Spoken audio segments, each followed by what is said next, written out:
Okay, greetings, brothers and sisters. I had a very interesting spiritual thing that happened to me last night. And I got a bunch of stories and TV shows and things to talk about that'll tie into this. But let's start here because this is part of it. So the Dallas Cowboys were losing quite significantly to the Baltimore Ravens at home. And there was a great sports moments here.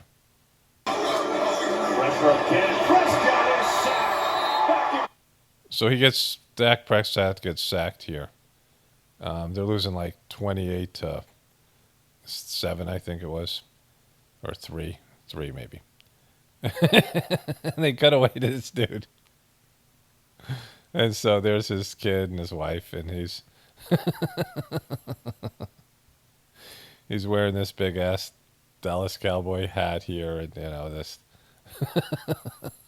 So some director, or, person in charge of the cameras and feed found this guy, right? They found this guy, some cameraman, and Dallas was, they're losing 28-6, and so here it is, the scores there, 28-6, and somebody found this guy, and they knew something bad was going to happen for Dallas because it was, and the team's falling apart. There's body language is bad. They can't stop the run. Everyone knew this was going to happen because Dallas sucks against the run, and Baltimore has some great runners, and it's a running team. And so pretty much everyone knew this was going to... Baltimore was 0-2, and this was like a must-win. They couldn't go 0-3. And so everyone kind of knew this was coming. And so they found this guy, and they waited for this moment, and they just, boom, and they delivered. And so there was that. So I, tape these games. I don't watch commercials. I fast forward. Like, I didn't really watch much of that game because I just happened to find that wonderful moment with the guy with the hat. But there was commercials that I saw, and they had to do with the new iPhone. One was an AT&T commercial. The other was an Apple Intelligence phone commercial for the Apple phone. And so I started watching this a little bit, and I told my wife about it, and I went back and found it because I had taped it. And this is spectacularly wrong on every level. I have a surprise for you. Oh, yes, please. Feast your eyes on this. That's sexy. Feels so new. I want to feel this feeling again and again. Can I hold it? How bad do you want to hold it? I'm not going to bet. So for whatever reason, these teenage kids are listening to their parents, and they're misinterpreting this a la Three's Company TV show. And it's just gross. Like, why did you go in this direction, right? They're misinterpreting it like it's some sort of, it's like some kind of dildo. Whether these kids are thinking, some kind of, object for. I mean, why? Why go this direction, right? Pretty please. Don't. Go ahead. Press a button. Oh, it's glowing. Apple Intelligence. We should do this more often. Agreed. So they're selling the i16 Pro at AT&T here, and that's what they thought was a good way to sell it. Like just how degraded everything is, right? So this weird girl who's in that weird show, in a a dystopian show where she's some humanity savior. Apparently she's English.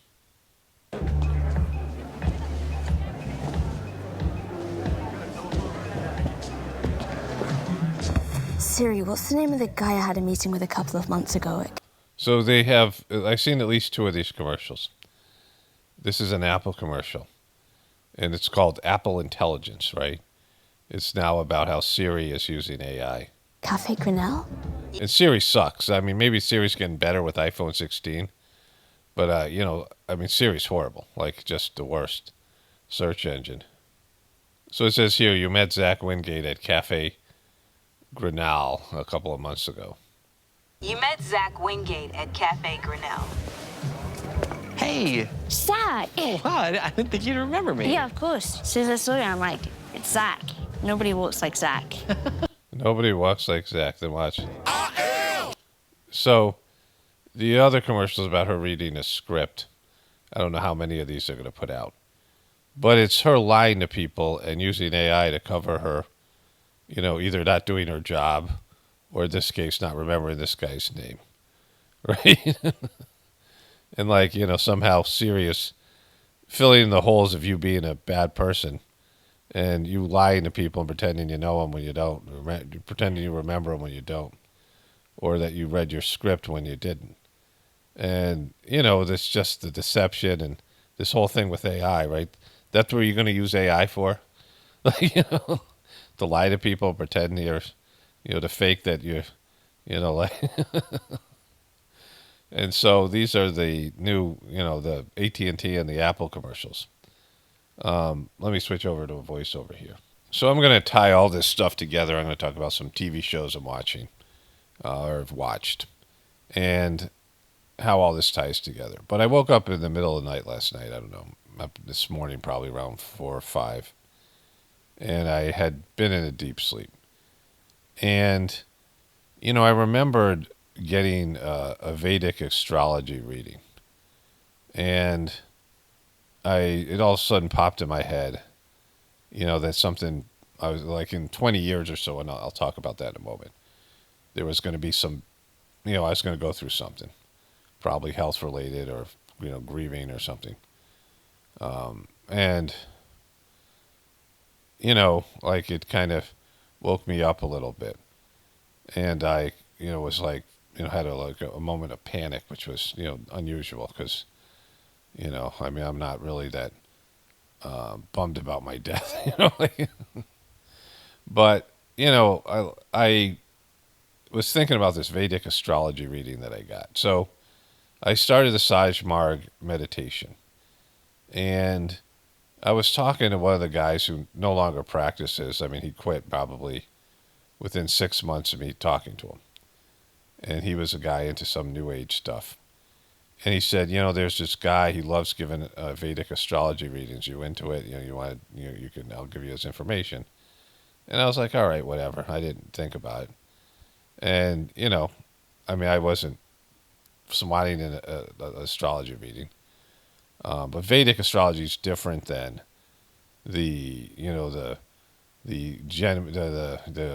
zodiac signs. Whatever I'm a Cancer, right? Whatever your thing is in that. And there's some, merit in that as well. And so I went over to this guy's house. He had a computer program. And he was learning to be a Vedic astrologer. He had like a regular job. And he was really into it. Like he was, when he wanted like a voluntary donation, which ended up being $20. And he was like really grateful for that. Like I just gave him, $20? I don't know. Like I didn't know what to say. But he would really just wanted to do these readings.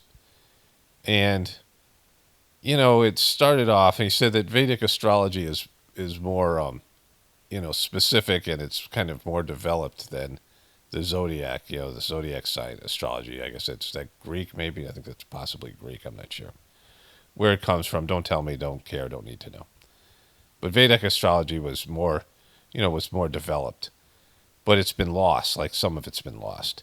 But he had a computer program that would chart your stars. Like this is. There's these ways to tell about your future, right?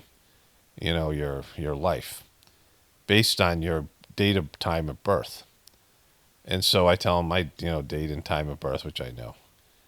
And he, he plugs into his computer and he gets like really excited. Like he could just, some of it was intuitional. Like he could just, he was good at it, even though he was just sort of like kind of learning about the thing. This guy had some sort of, like he was a normal guy. Didn't seem like he was like new agey or anything like that. Like he just seemed like somebody who had these kind of abilities. And he starts talking about my life, right? Like the stuff that I've already gone through. And I had, like, nobody knew about me. Like there's no way this guy would even, I just met him. And I just started. It was like probably a month or two into doing the Saj Mark system.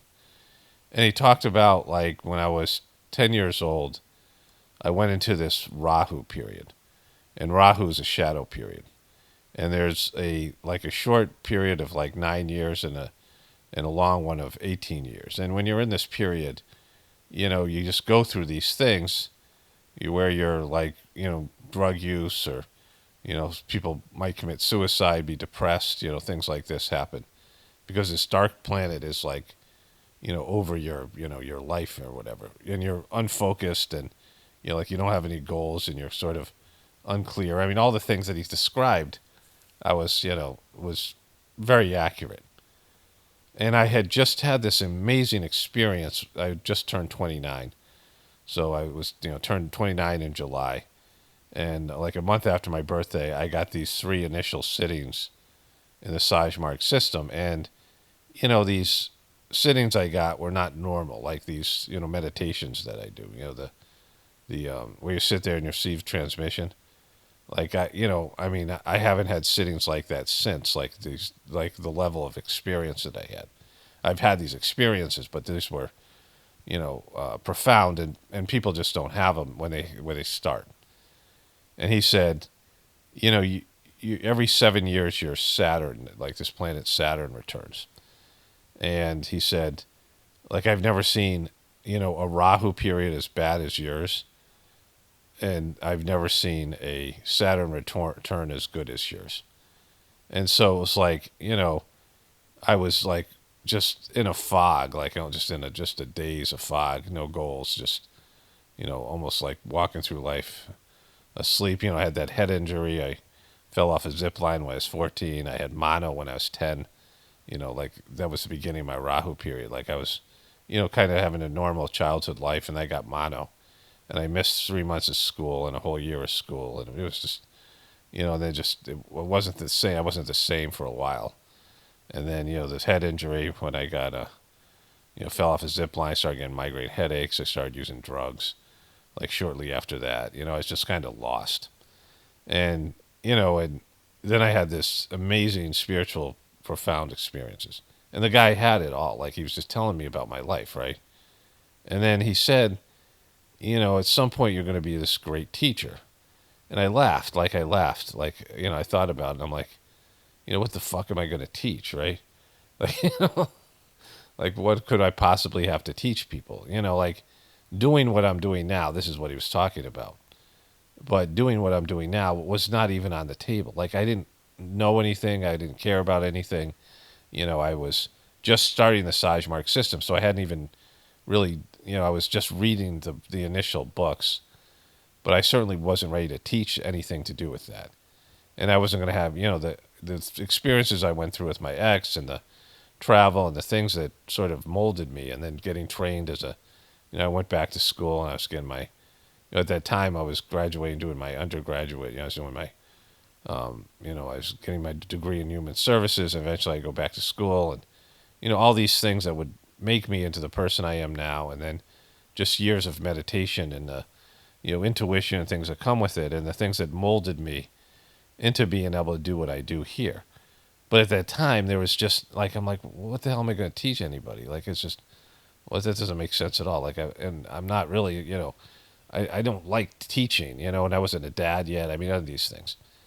And so, like, him saying that, like, was, well, that doesn't sound right. Like, it said, you're going to be a great teacher. I'm like, of what? Like, of how? Like, I don't really, I'm not into teaching, and I don't have anything to teach. So that doesn't, but between, that period of time in 2000, that was 1993, and the, start of my YouTube channel 2007, and then all the things that happened after that to, mold me into what I do here.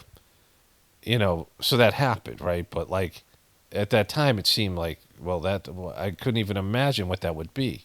And if somebody had told me I'd be doing this, I didn't have opinions about things.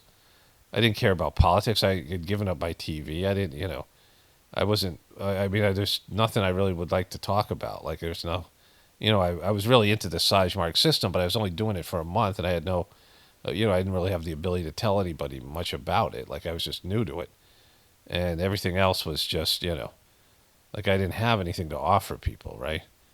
But, it said it, and it happened. And not because, it just, all these things just happened. And again, even when I started doing the YouTube channel, it wasn't like I was thinking it would turn into this. I was just documenting my family's homesteading, and these experiences I had, and these experiences changed me. And then I, gathered knowledge and did research and was living an alternative lifestyle, right, which is, not based in the beastly system. And so, he said some other things, and then he said like there was something something I think it was, I had it all written down in a notebook, and I lost the notebook, and and I hadn't. I mean, I could go back and get another one. I don't know. I couldn't find that guy, but I don't care about it. But it said there was going to be something that happened. In I think the 2040s. And again, this is 1993, so that was so far away. I mean, it's what is that? So that's like 30 years ago, right? It's 30 years ago, and so yeah, like 31 years ago, and so what I'm saying here is the thing worked. Like there was ways of reading the stars. He also talked about the other thing that was important is that, like, I was a person who, in terms of these planets, Venus was supposed to represent love, and Mars is supposed to represent war, and these are dominant planets in my system, war and love, right? And he said it's a great thing to have if you're like a spiritual warrior, but also it could go south on you, right? Like, because they're almost like conflicting planets. Like I have, war and love dominate my, my chart, my existence here. But what I'm saying this is more about how all these things were preordained, right? Like the stuff that happened with my Rahu planet, and the time that I was it was like a wasteland. My life was, just. I mean, it's just like I was in a daze for 18 years or whatever it is, right? And then I had this great awakening, which was predicted, this return of my Saturn. Every year, every 7 years, Saturn returns or something like this. And so there was the fourth time Saturn returned. He said, I've never seen a Saturn return as good as yours. That in terms of it was every time it returns, apparently there's some sort of, movement. Like, so you're 7 years old, right? That's, when you're 7, your brain prunes all these different synapses and things, and you lose all this memory, and you become a kid. You go from being a toddler to a kid, right? Like, you think about all the memories of your childhood are lost because of your brain prunes a lot of its, it's just your brain reshapes itself and sheds a lot of its memory and things. And then when you're 14, again, your puberty, I mean, you're like for entering high school, it's a whole new thing. Like, changes you. And then when you're 21, right, which is, you're legally an adult in these things, it's a rite of passage, right? And then when you're 28, you're entering into those years in your 30s. And the 28th one was like this huge thing that happened when I started Mark. But all these things were predicted. And, I know about this also from the regular astrology and these other things, that a lot of the stuff that happens, it's just ordained. There's nothing anybody can do about it. I mean, people think that they're affecting and they're making choices, and it just goes the way it goes. Of course, your attitude about things can change, right?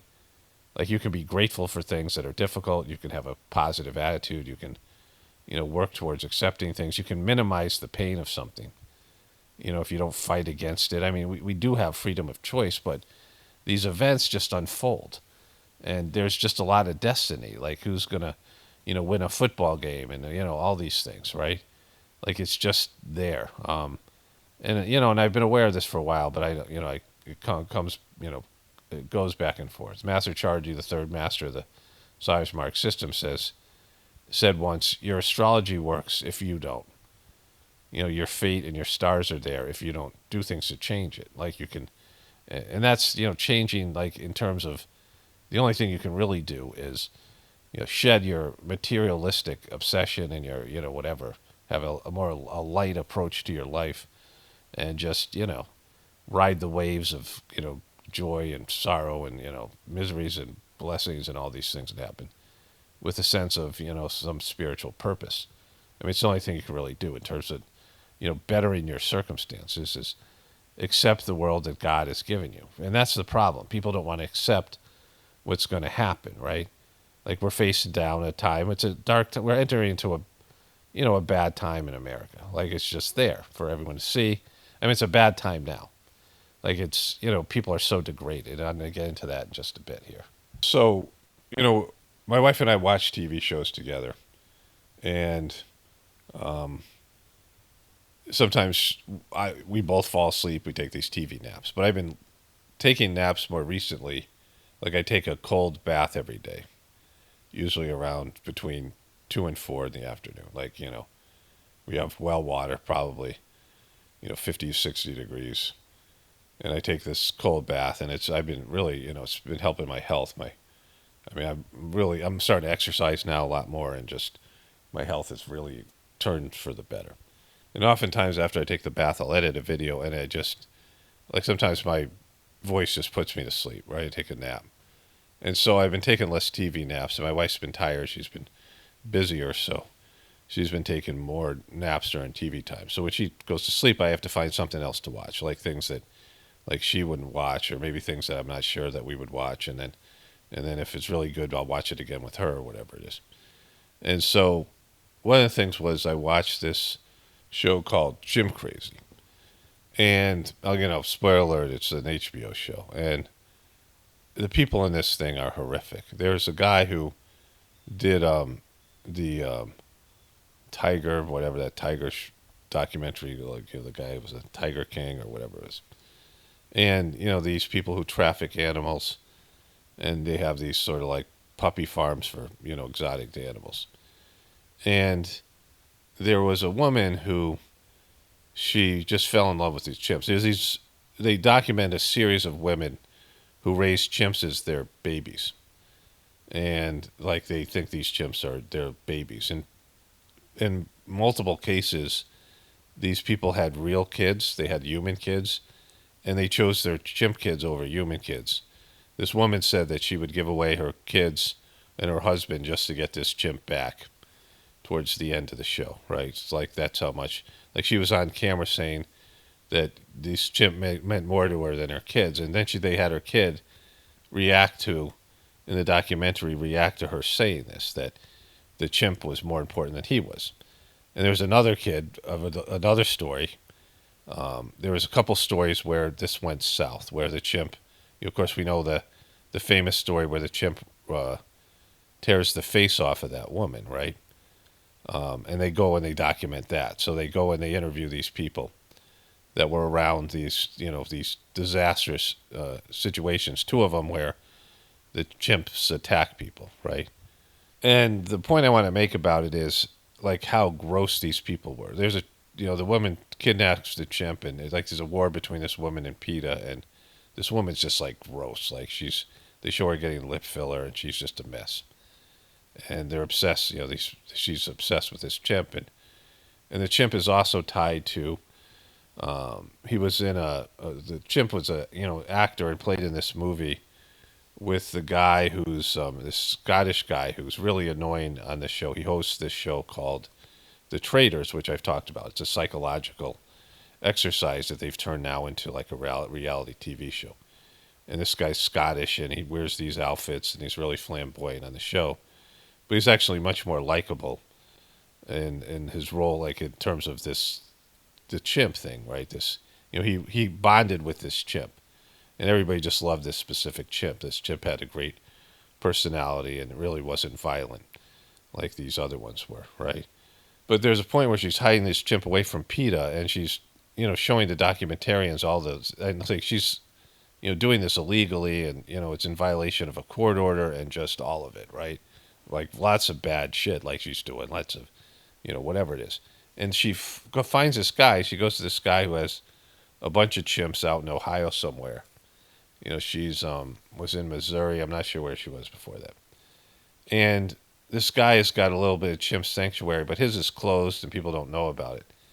And the documentarian goes, where's this guy get all the money for it?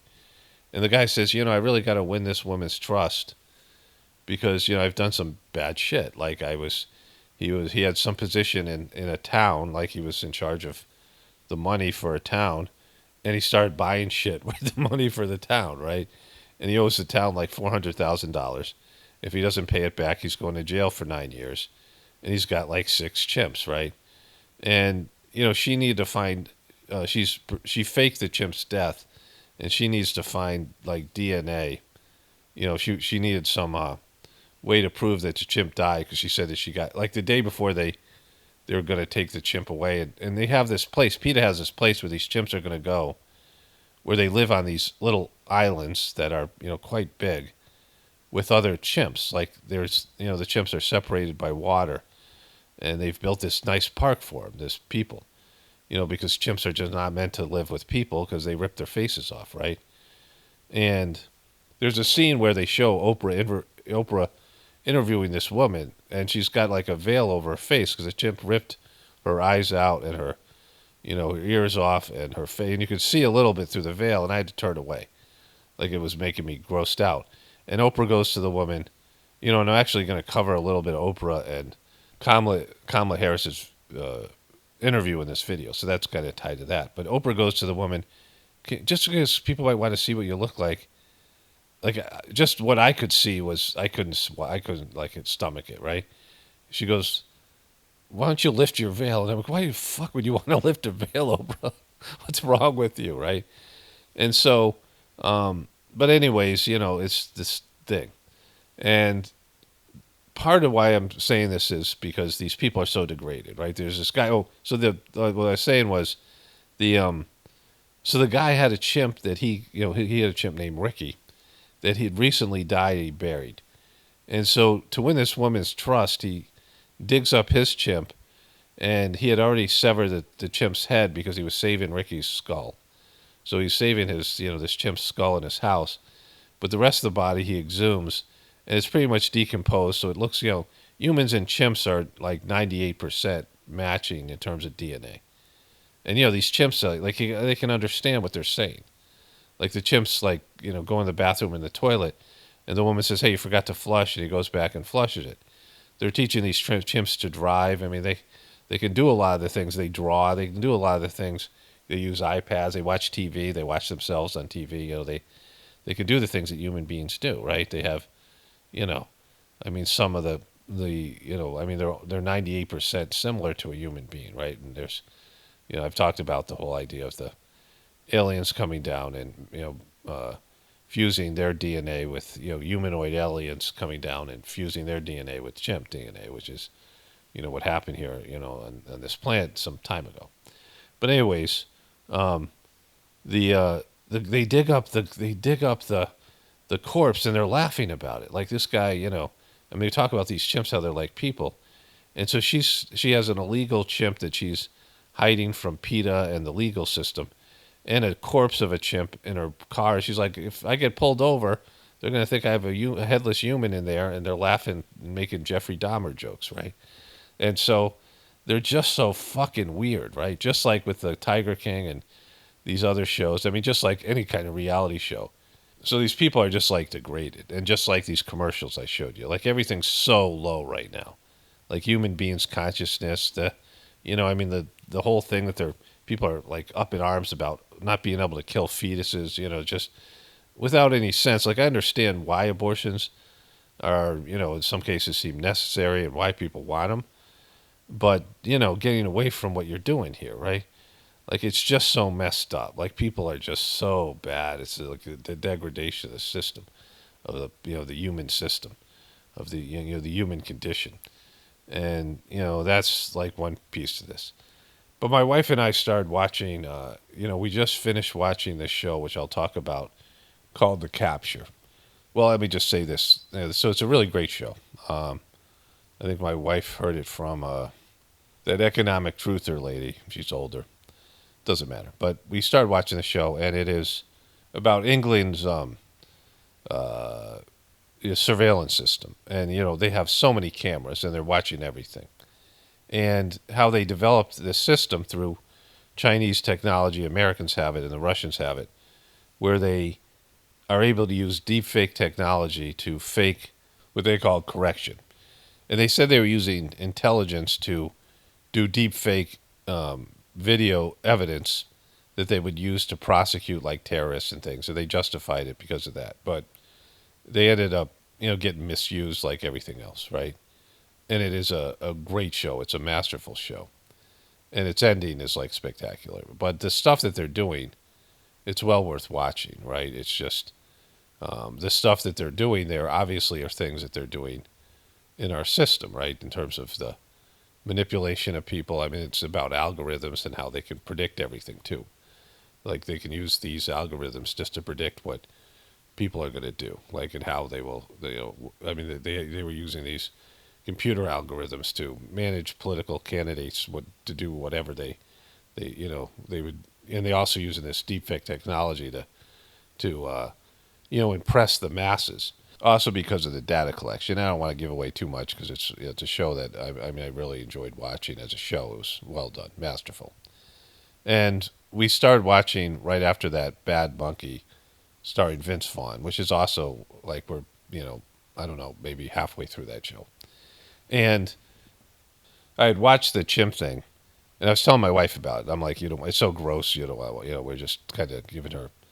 I showed you a few little clips of like the thing I was talking about, that guy and who had embezzled from his town and all these things, right? And showed the woman who starred how gross it was, right? We were just and in the Bad Monkey show, the guy's sitting with his dad on the dock and they're talking. It's like it's Key West, and the son starts talking. Vince Vaughn starts talking about how there was a monkey that ripped this woman's face off. Tells that story, the thing I just had watched, right? And the guy said, yeah, because people shouldn't have chimpanzees as pets.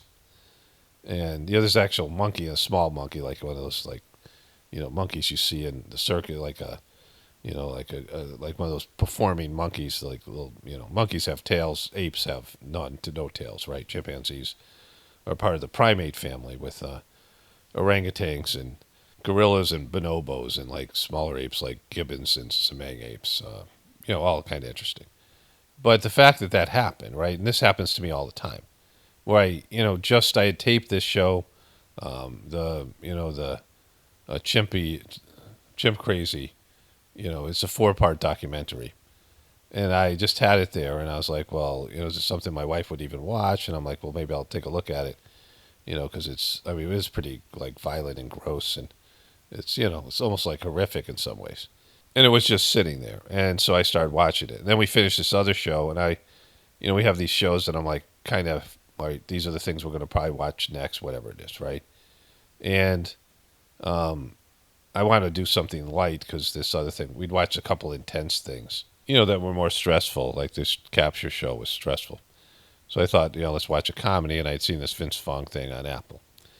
And, then, so this thing happens, right? Like, but it seems like I was making decisions, but it just, it happened when it happened. And I've seen this happen over and over again, where I think about something I haven't thought of in years, and then all of a sudden it appears on TV or TV show or something, or something's mentioned in a TV show. My wife and I go for a walk, and we're talking about something in the pasture, and then we start watching a TV show, and it's mentioned. Like it's, there was no choice to it, right? Like these things were just part of something that was going to happen. Like I see this happening all the time. Other people have said the same thing, right? Where it's a confirmation that there's a plan. And if there is a plan, that all these things are mapped out, and like the election and like anything that's happening in the world, wars and, whatever's happening, these things are going to happen. There's no, it's already, destiny. It's like part of some divine script. And you might think, oh, the controllers are controlling it. They don't control shit, right? Like as soon as they're no longer necessary, they'll be, the power will be ripped away from them, and they'll be disappeared like they never existed, right? This has happened. People in power, kings, empires and things like this. I mean, I showed you in a recent video, maybe my last video, all the empires that have collapsed, right? All these kingdoms that have collapsed, civilizations that have collapsed, and these things that seem so important, too big to fail, they fail. And eventually this planet won't be inhabitable. There'll be no people at all on it. There'll be no life at all in terms of what we think about life. But there'll be etheric life, and it'll be more evolved, and the planet will be different than it is, right? It's just, it's what it is now, and there'll be something else in the future. It's all part of a plan. There was another thing I want to mention here, a show called Rebel Ridge. And that show, It was like an African American guy who goes to an Alabama town. His sheriff is Don Johnson, whatever his name is. The guy used to be in Miami Vice. And it seems it's about racism, but it's more about asset forfeiture. So the guy goes into town. He's going to bail out his cousin who's been jailed for like a minor pot violation. And some cops pull him over. He's on a bike, and he's got $30,000 of cash in it, and they just take it. It's like this movie, First Blood, like with the original Rambo movie. Some guy goes into town and has a conflict. This guy's a martial arts, like he's a jiu-jitsu trainer for the Marines or something. I don't want to say that much more about it. It's a good show. It's one of the better movies I've seen on Netflix. But I just had seen this thing on asset forfeiture where Trump didn't know what it was. And he was talking about why would anybody not want this. And this movie's an example of why. Like these cops who are abusing power and just stealing people's money. But it was another example of this where I had just seen something like I saw this movie like 3 or 4 weeks ago. It was right when I was making the video about Trump, and I didn't get a chance to talk about it. But like this thing where there's a plan, that confirmation there's a plan. And so if there's a plan and there's, again, accepting what is our problem. Because most people are trying to avoid fate. Pretty much everyone's trying to avoid death, or at least thinking about death. But also these things that are going to happen. And being able to accept them. Like if Kamala Harris gets elected and you're a Trumper, it's just not the end of the world. It doesn't matter. It's part of it's just what was going to happen. And you can say, well, they rigged it. Yeah, but there's a divine plan here. Like regardless of what you think these so-called controllers, the elite do, there's people are just as much subjected to the twists and turns of their personal fate and the fate of the larger scheme of things. And nobody really has control over shit, right? Like if they did, they would not die. And people are always trying to figure out ways, this whole thing with transcendence of not dying. But there's a plan, and if astrology works, which it does, because I've experienced it, if your life can be predicted, and that you based on when and the time you're born, there's a way to actually figure out what's going to happen. Some of these major things in your events, some of these things, some of your tendencies, just based in your astrological reading, the position of the planets. Well, there's that's just one way. There's other ways. There's people who are psychic. There's people who see the future. We all have. Most of us have deja vu, and we have, visions of the future at times, right? Sometimes we just see things, and you're just, able to do it, right? Me doing what I'm doing today was predicted. I've already told this story. And, thinking about it that way is, it lightens the mood, right? Like, it's just, well, how am I going to deal with these things? Like, it becomes not about changing the bigger, the way things are going to play out. I mean, you can work against something because you're supposed to, and you just don't become passive and just, it's just, all destiny, and you don't turn into a wet noodle. You're supposed to, fight and compete and, do the things you're supposed to do and, push for, righteous things. But if things go a different way, I mean, I've told you, this Master Chargy writing to me, it's something that he said over and over again in other places, that, you work for God. You do the work, and the results are God's, right? Like you do the work that's assigned you, and then whatever happens with that work, whatever way things go, that's God. That's up to God. The results are God's. The work is yours. And that's a great way to go through life. And so there's a couple whispers of the brighter world. Whispers of the brighter world are these messages given by this French woman, channeled messages, and most of them are from the second master Babaji, who passed away in 1983.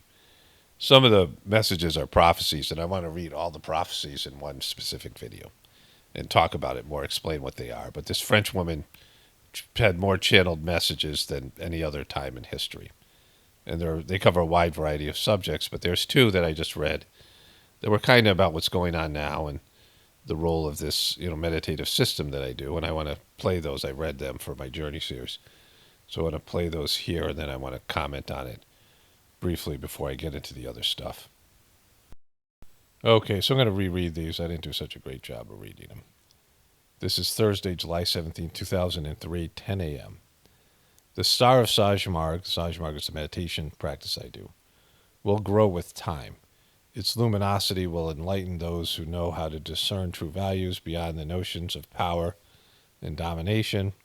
Spirituality cannot, under any circumstance, motivate violent and destructive actions that are detrimental to the true development of the human being. This is about how these things are going to play out in the future. And so people of the future will be sensitive to the effects of our system as they refine themselves. They will understand all its subtlety. They will be perceptive and will no longer get lost in approaches that cast doubt on their true nature. Furthermore, they will reject institutions that dominate the world through long-standing power and that manipulate opinions, as in the case of this planet.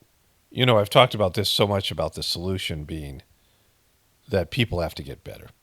And when people get better, they won't tolerate or won't gravitate to the illusions and the deceptions and all the bullshit that we deal with here right now, right? That if you evolve spiritually, you just don't want to take part in the system the way it is. And all these things will fall by the wayside because there'll be no power.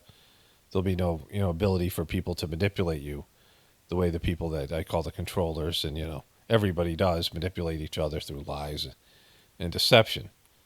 So furthermore, they will reject the institutions that dominate the world through long-standing power that manipulate opinions, as in the case of this planet.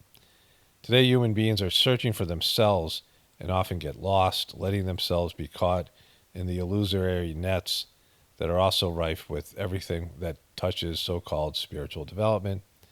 The humans of tomorrow will be more conscious of themselves, of their true nature, and of the potential yet to be developed. They will understand the simplicity can also foster effectiveness, and they will see our path with full lucidity. In the midst of the turmoil that will be beating down on Earth, humans will instinctively turn towards God, whom they will have neglected for so long, lost in a quest more focused on material gains, and where false paradises turn out to be destructive. May our way keep on growing and becoming a recourse for souls calling divine graces and in search of the path that truly leads them to the goal, Babaji. So this is self-explanatory, right? This is something I talk about, how this is the Sajmark plan for changing the world. That people will, first the world will be in a destructive state and there won't be as much of the distractions and things because people will just be trying to survive, and they'll turn towards God just based on, necessity, and we'll realize the folly of their ways, right? That they were going in the wrong direction. Now they're receiving consequences. Humanity is for doing the wrong thing. There's one more I want to read here, and then I'll go back to this. Monday, August 2nd, 1999, 8 a.m. This period of questioning and concern about future events will get minds working. Some will draw positive conclusions. They will better understand the transitory side of life and the fact there is no time to waste in trivialities. Those who are ready will see that way. Many others will continue in the same vein without changing their habits in the least. These are moments in existence when a person can question themselves, review their past, what they have done and what they have not done, and decide in the final analysis to adopt a new way of life, thinking a little differently by realizing the frailty of their own being and all that surrounds them. If they realize even in the slightest bit the grandeur of the universe, of the mechanisms that govern it, of this power that they cannot describe with poor words, what are they? So small in relation to this immensity, nothing or very little. Whether they exist or not, what difference does it make in the vast program? If they realize this, even for a moment, they will perhaps leave behind their overweening ambition. If such is the case, and their high opinion of themselves and the possibility to return to more humility,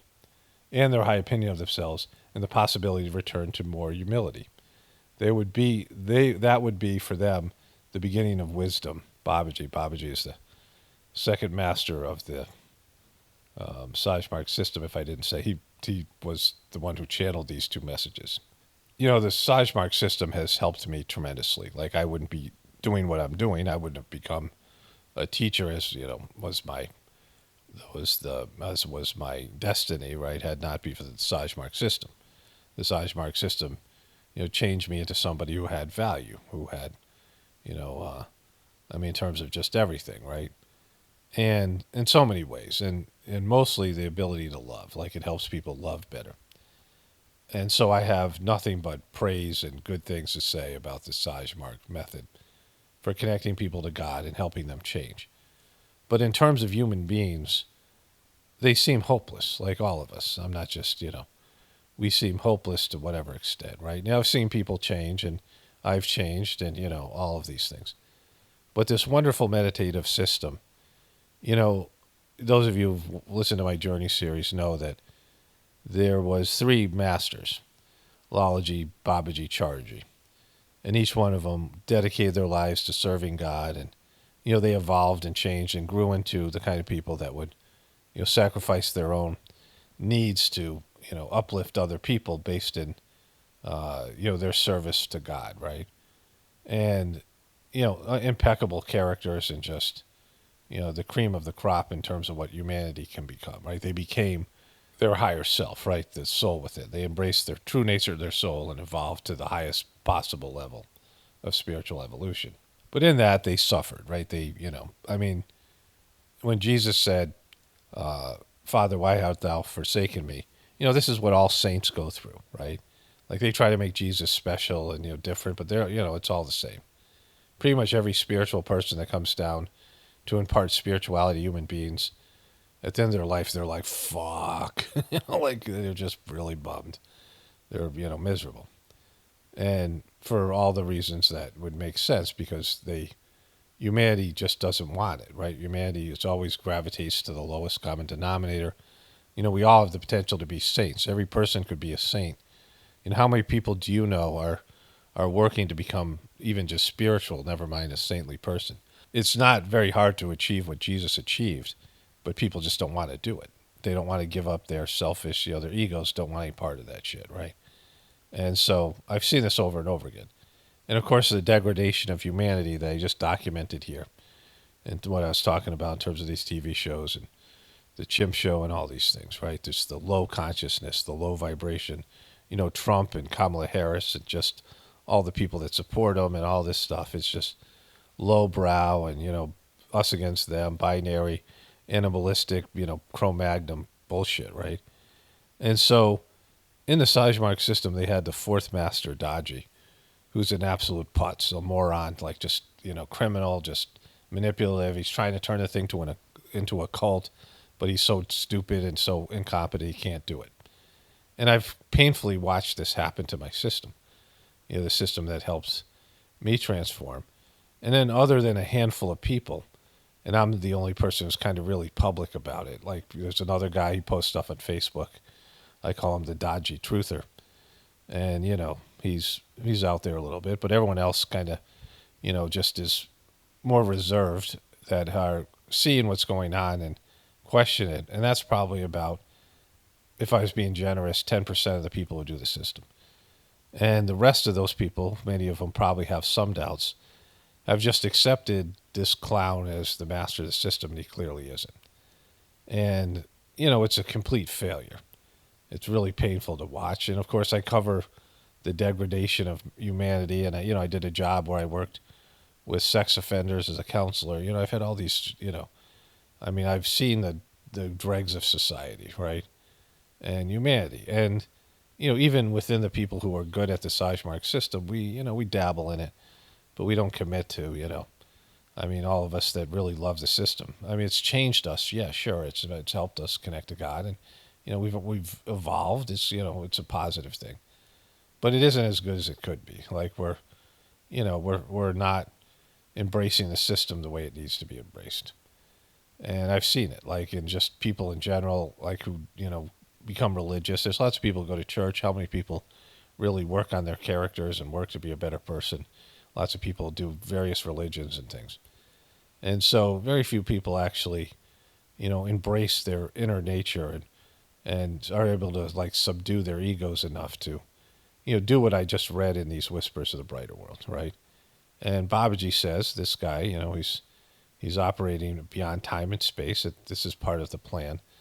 That when the system collapses, people will just be better. Like they'll just evolve. Like collectively, there'll be this collective movement, and they'll embrace this spiritual, their inner spiritual nature. And I believe that can happen, but it's hard to believe that people will do that, right? I know it can happen, but will it happen? It's hard to believe people doing that, like the way people are right now. And so something's got to change. I've talked about these indigo children and all the rest of it. But if it's part of a plan and it's going to happen, and there's going to be this, conscious awakening, then it will happen, right? Because it's part of a plan, and then the events that occur for this to to open up, and where you'll have a society full of saints.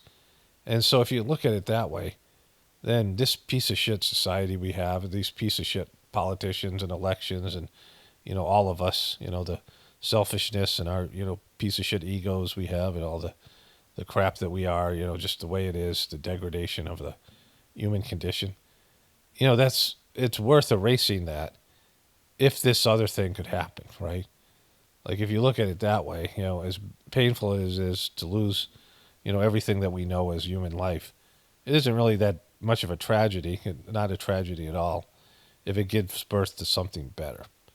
And if that's, the plan, then, it should happen. Like we should be looking forward to it, being grateful for it, accepting it, because, it's a necessity. Like no matter how much we suffer because of it, like losing the system, we're definitely going to suffer.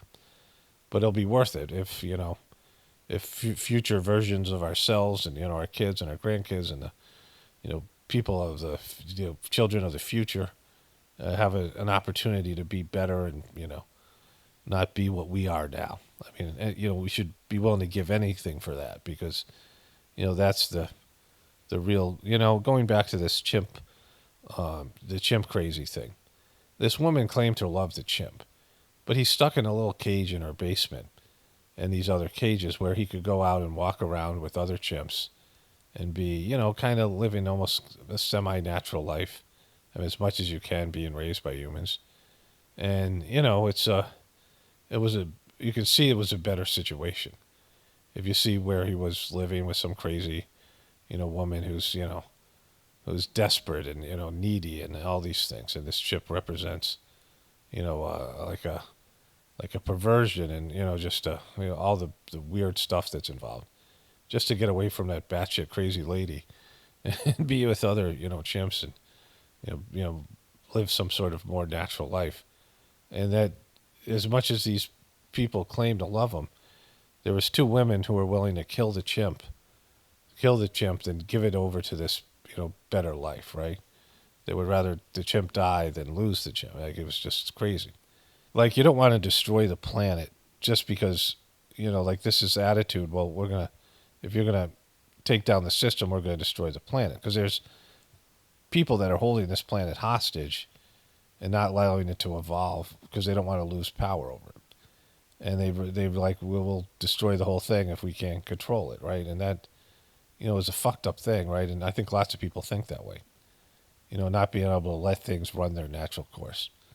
That there's a plan and submit to the plan and be grateful for it. So that's what my kind of message is today. Is that, if there is, astrology, which there is, and there is, things are just going to happen the way they happen. Why not accept them? Why not be grateful for them? Why not to submit to a higher authority? The people who are the beings that are creating the circumstances for our evolution, and accept that they know more. Beings who are beyond our, limited 3D even our souls that are beyond our third dimensional, like, constriction here, our third dimensional egotistical limitations of our physical body, and as this short little life that we're living in a video game, and allow it to guide us on a more righteous path, right? A more divine path. Like, why not accept it instead of, hoping that Trump or Kamala Harris or whatever the fuck you hope that can turn this, this demonic ship around, right? Let's just let it run its course and accept it for what it is. Anyways, let's get into the demonic stuff here. Got a bunch of video clips to show you. So remember when people were obsessed with this guy, let's go Brandon. And now it's nothing, right? Like, this is how quickly it can happen. Like, Trump could disappear and people forget how much they hated him, right?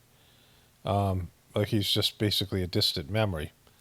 Now with all the hate is towards Kamala, like, it's at some point you realize it's all just a joke, right? You're just, they're just plugging in the pieces and they're pushing your buttons and whatever. But he's having a cabinet meeting. There's the head of the Secretary of Defense or whatever it's called. And his wife is at the head of the table. His dopey wife, his almost illiterate wife.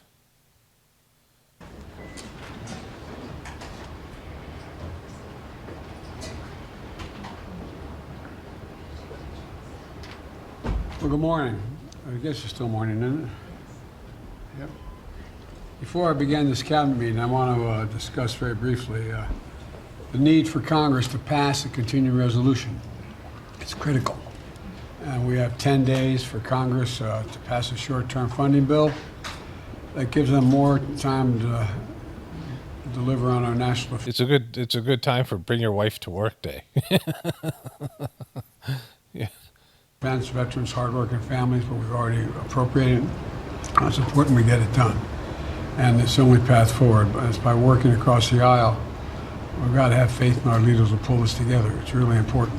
To fund the government. So this cabinet meeting comes at a time when we have 4 months left in the administration. And we're going to keep running through the tape because the Vice President and I are determined to keep making sure that the democracy delivers what the American people are asking for and what we provided. So you're not going to just pack it in and go to lay on the beach and shit? It means continuing to implement the historic laws we passed. They've allowed us to invest in America, rebuild our infrastructure, and implement our historic laws. So we're grateful that Jill is here today. Yeah, great, Jill. What do you have to offer? Oh, it's Dr. Jill Biden. It wasn't for me when we came in. And here across previous administration, First Ladies have attended these meetings for specific reasons. And why is she there? First time Jill has joined us, and it goes to show how important the issue is, which she's about to speak to both of us. Today, at the top of our meeting, Jill's going to give an update on the House initiative, White House initiative, to fundamentally change the approach and fund how we approach and fund women's health services. So I'd like to turn it over to Jill and for any comments she has, and it's all yours, kid. Thank you. Kid. It's always good to call your wife kid. That's it always works. It's something that's really appreciated. Sometimes the White House surprises you. When Joe became president, I knew I wanted to keep shining a light on the issues that I'd worked on for Somebody's fucking with their mic. many years. They knock it off. Supporting military and veteran families, ending cancer as we know it with the Biden cancer moonshot, lifting up educators, and promoting free community college as a pathway. Yeah, you're talking to a cabinet meeting. You don't have to gesticulate and do these things. So she's a dope, and she's old. Like, I don't know, she's younger than Joe, but older than, she's past the age of retirement, and there's no reason for her to be there, right? They haven't had a cabinet meeting in forever, and somehow she's kind of running the show here. She's at the end of the table. She does most of the talking here. I guess the whole thing. She's like, it's an 8-minute video. This is 5 minutes in, she's still talking. Ever taken to advance women's health research. And then she keeps on going here. And then they switch back over to Joe at some point. Towards the end, this is her. Let's see what she said here. To write a new story of healthcare in this country, one where women get the answers we need, where the United States continues to be home to the most cutting-edge research in the world, and where everyone can lead healthier lives. Thank you. What is this? Like, why are you applauding her? Like, why are you applauding that? Jesus Christ. Woo! Woo! Bimbo nailed it. Woo! Woo!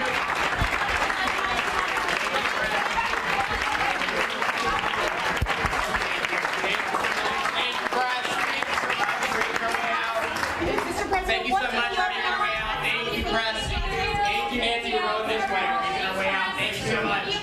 Thank you so much. In the peace process, we're continuing to try to do what we tried from the beginning to make sure that both the people in northern Israel as well. Okay, so nothing's going to happen. He's lame dunk. He's lame duck. There's nothing that's going to happen between now and at least the election, and then, whatever it is. Maybe he'll pardon some people, but there's no political process, no bills being passed. Like, everything's kind of on hold until the election's over. They'll try to, push some shit through if Trump wins, right? After the election. But right now they don't want to do anything that the Republicans will grab a hold of. This is how it always goes. But just think about, how much people hated him, and he's like gone. And then he's bringing his wife to work. Like, it's just... So this was the Oprah Winfrey thing with Kamala Harris. And there's that freedom thing I want to get to. Let me hit this pause and see if there's anything worth showing you. I don't want to show too much because she sucks. So they bring out all the people, these women who had been traumatized by Trump's abortion law. This from the Supreme Court overturning Roe versus Wade. Roe versus Wade? Roe v. Wade. And so then this woman comes out, a childless woman here. Isn't it exciting? It's exciting. It's exciting because I believe in democracy. I believe in the future of our country, in reproductive freedom, bodily autonomy, women leading. I believe in decency. The idea of leading with joy and kindness has always been in my DNA, and I'm That's here part of her DNA. You just feel the joy and kindness coming, radiating out of her. both for the seriousness of this election, but the joy with which it is being handled. It is stunning. And then I also really want to remind everybody, it hasn't been mentioned, but voting up and down the ballot is incredibly important. Yes, boom. Just don't vote for Kamala. Vote for other Democrats as well. Your freedom and your daily life are all the way up and down that ballot. People are policies, and we need the right people in all areas, all positions. That's right. And then I would like to say to you two women, thank you for what you represent, because as a 52-year-old childless woman, I want to say to the people who think that a woman's worth is measured in her baby count. I mean, shout out to all the amazing mothers, but no one said it's worth, right? It's just the most important job. I've said this before. Mothers are the most important job, because raising good kids and kids who are, one of the things that in the Sajmarg meditation, one of the keys is to having a devotional mother, having a good spiritual, mother, religious mother, whatever it is. Like, it's essential, because if you grow up without that, it's harder to come back to some sense of God, right? And like having that is like essential. And so many other things that the mother does in terms of, just being loved as a kid is like just to be a functional person. Kids who aren't loved, we see what happens, right? And so that's why the mother's so important. The mother's important in so many ways, and a wife as well, because, helps keep the husbands from doing dumb shit, right? Like good wives, like first ladies and things. But certainly as a mother, more imperative, because kids become, better people when they have good mothers. And so, like, it's not a matter of, like, your worth as a person based on how many children you have or any of these things. It's about the worth of the position, right? It's the worth of the institution of motherhood, right? Like, not that it's okay if you don't have kids, right? That's not, especially nowadays. And maybe it's a good choice for you in society if you're not, you don't have the potential to be a good mom. But, like, it's the way that, just a mom, like, is a saying to demean motherhood, right? childless women have been mothering the world and elevating culture as aunties, godmothers, teachers. Woo! Yeah, that's not, Mothers are actually mothering kids. Like that's the important thing. Like what's done on a professional level and organizations, that's great, right? And having women out there is kind of a good thing in the workforce because they help to balance things out, right, in many ways. And so I'm not against any of those things. It's just you can't demean the importance of motherhood on society, right? Just in terms of what kind of society you have is based on the support mothers get, and mothers get almost zero support in America, right? Like, I mean, the system itself is pulling them away from their job, putting pressure on them, telling them they're not enough if they don't have a career, all these things. Okay, so they had Meryl Streep and Julia Roberts, and I think this is the part I want to show you. I don't know. I had to go through it. Really icky. They put together this whole thing, like they brought people in the audience, traumatized people, crying people about the issues they're trying to highlight here. But then there was this. What is on your heart to say to the American people? What is on your heart? What are you talking about? In your heart? On your heart? Like, how does that even work? Like, this. As we have 47 days until November 5th, what's on your heart? To say to particularly those people who are still undecided or maybe indifferent or on the fence still. We love our country. I love our country. I know we Okay, so she smacks her mic. all do. That's why everybody's here right now. We love our country. Yeah, I don't know what you're talking about. I don't know. People love it for what it does for them. They'll turn on it as soon as it doesn't work for them, right? What does that even mean? You love your country, the land, the government, the culture. Like, what is it? Like, people are incapable of love. Like, this is just with love for other people. Never mind. It's just silly. We take pride in the privilege of being American. And this is a moment where we can and must come together as Americans. Like, she's like, you're going to sing Itsy Bitsy Spider? She talks in this way where she's saying something profound. Like, she makes it sound like, oh, I'm nailing it. These are going to be quotables. Like, this is going to be in a fortune cookie. Like, she's like saying stupid shit. Oftentimes it's just word salad, but even if it makes sense, it's not profound, right? It's just typical political talk, right? It's what politicians say. Understanding we have so much more in common than what separates us. Let's come together with the character that we are so proud of about who we are, which is we are an optimistic people. We are an optimistic people.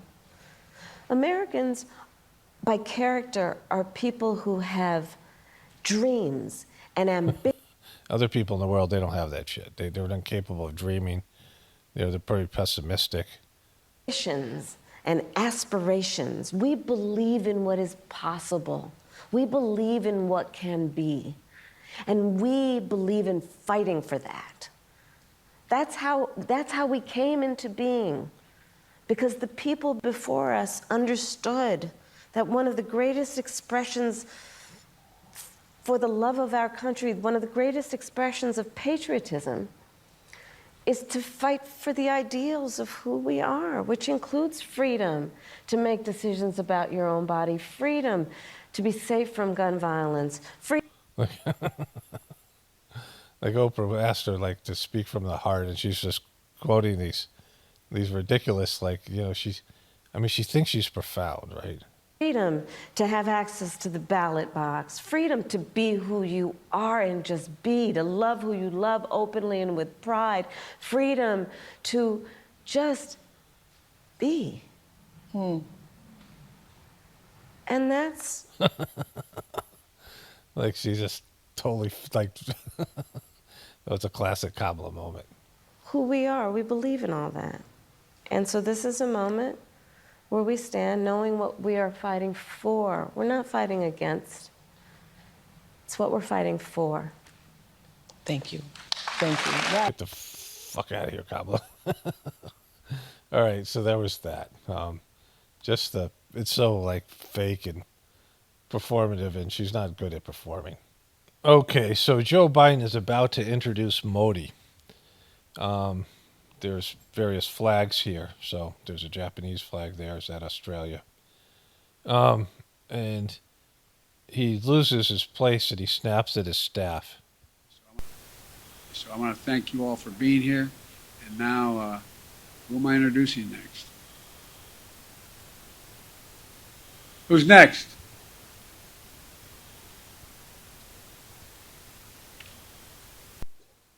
Distinguished guests, the Prime Minister of the Republic of India.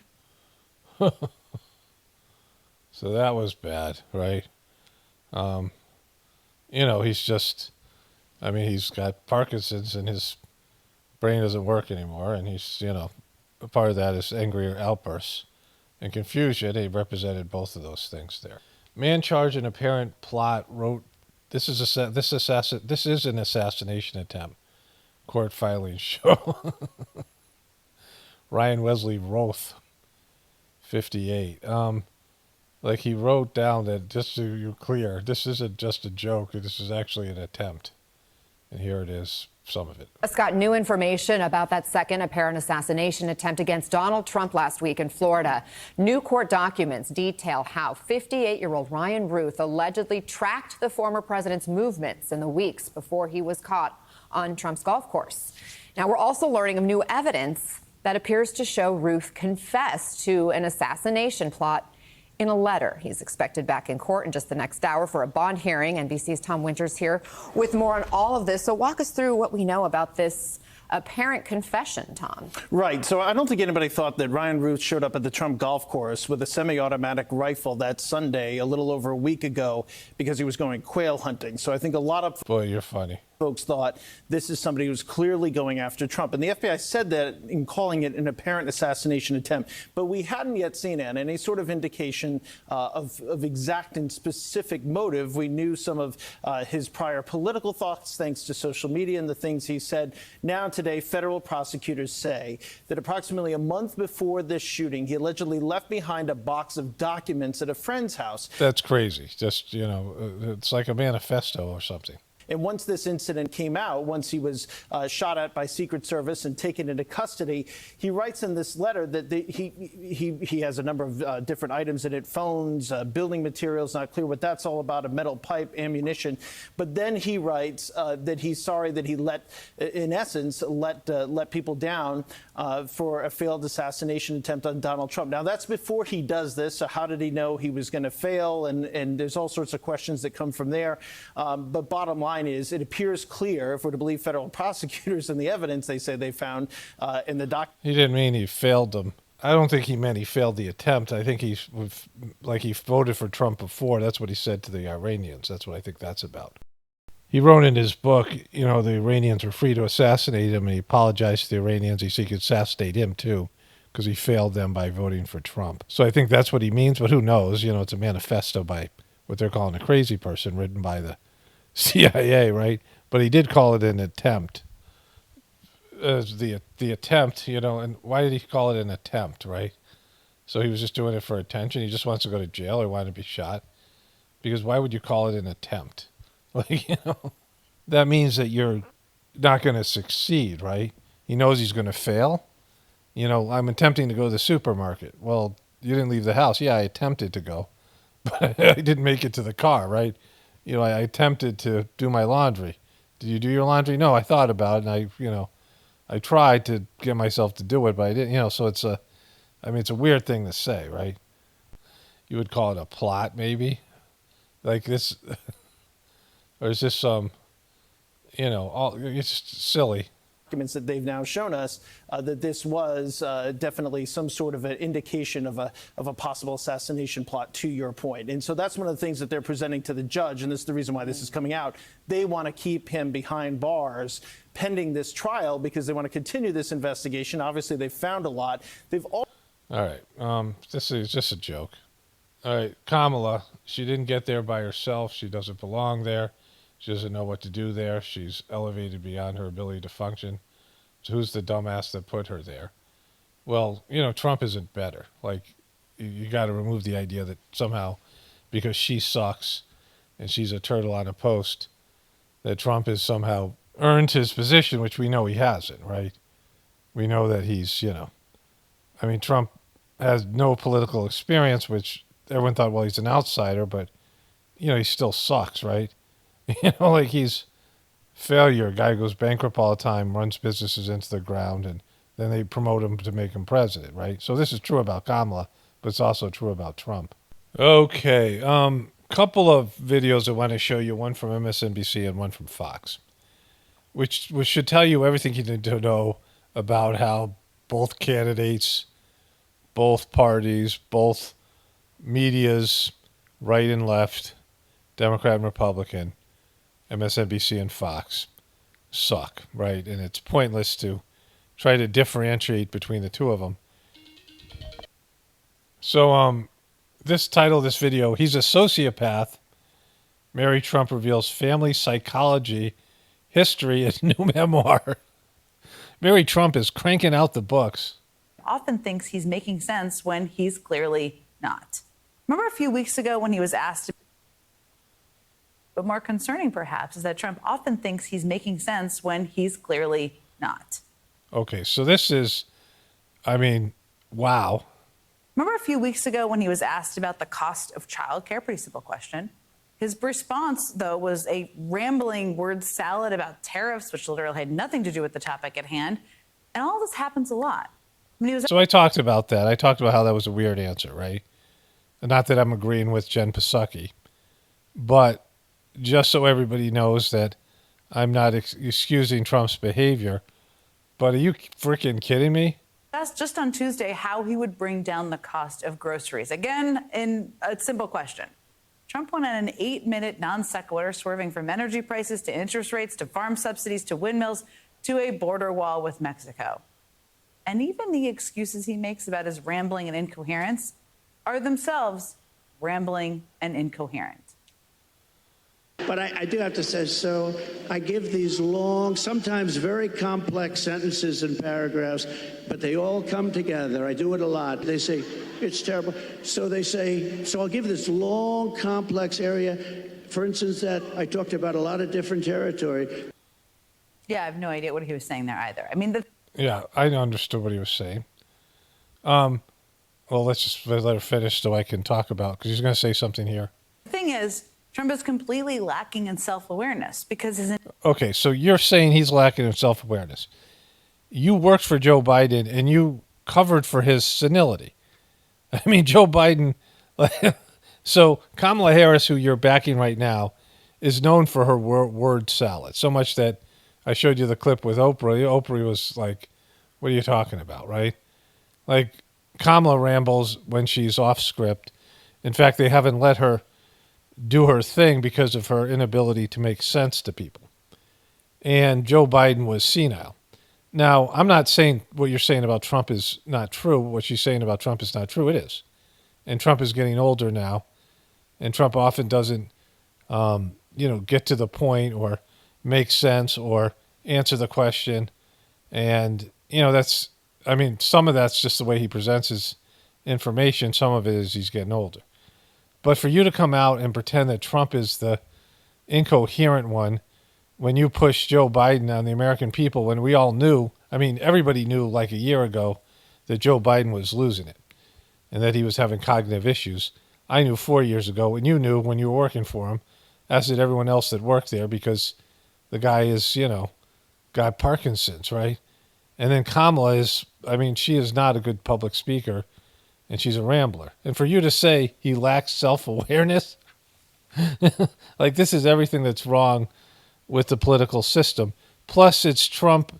They were saying this about Joe Biden, and they turn and they say it about Kamala with the word salad, and they try to turn everything back on, Trump. Whatever Trump says about the Democrats, they use on Trump because they can't think of their own shit, right? Like it's so pathetic. But let's bring out Mary Trump. Enablers have always turned a blind eye to his failings. That's been true ever since he was a kid. Enablers. Like that's what you guys were with Joe Biden. As Mary Trump points out in her new book, quote, Donald had and Kamala Harris. have the requisite skills to succeed on his own. So Mary Trump, she's all of a sudden writing books and going on talk shows. You know why? Because she shits on Trump, right? She's Trump's niece or something, right? His niece. And she shits on Trump, and she's cranking out these books. And, But she writes, quote, his Who Could Ever Love You? A family memoir. So apparently somebody said that to her, who could ever love you? Because she was in a nasty family. And this is more about her family, but they just want to hear about the part where she shits on Trump. willingness to do anything to fit within his father's mold made him the recipient of tens of millions of dollars to maintain the illusion of brilliance that never existed. Joining me now for the first time on this show is Mary Trump, whose new book is titled Who Could Ever Love You? A Family Memoir. Boy, it sounds like such an uplifting tale, Mary. Mary, it's great to see you. Thank you for joining me. And this is it's a more personal book, or that's how I read it, than the first one you wrote in 2020. But you still share some... Yeah, she got it published because she's Mary Trump's niece, and it's negative towards Trump, right? Like, this is her cashing in on, the Trump hatred, which is, good for you, Mary. Disturbing insight into your uncle. I mean, one of the things that stuck out to me that I kind of just mentioned there was how you talk about how Donald Trump's father, your grandfather, indulged his delusions and essentially glossed over his very obvious failings. I mean, that sounds to me like what the Republican Party has been doing for more than 8 years now. Or what you did for Joe Biden, right? Or what you're doing now for Kamala Harris. Sounds a lot like that, too, right, Jen Psaki? Talk to me a little bit about this illusion of brilliance phrase, which is a great phrase, and what you mean by that.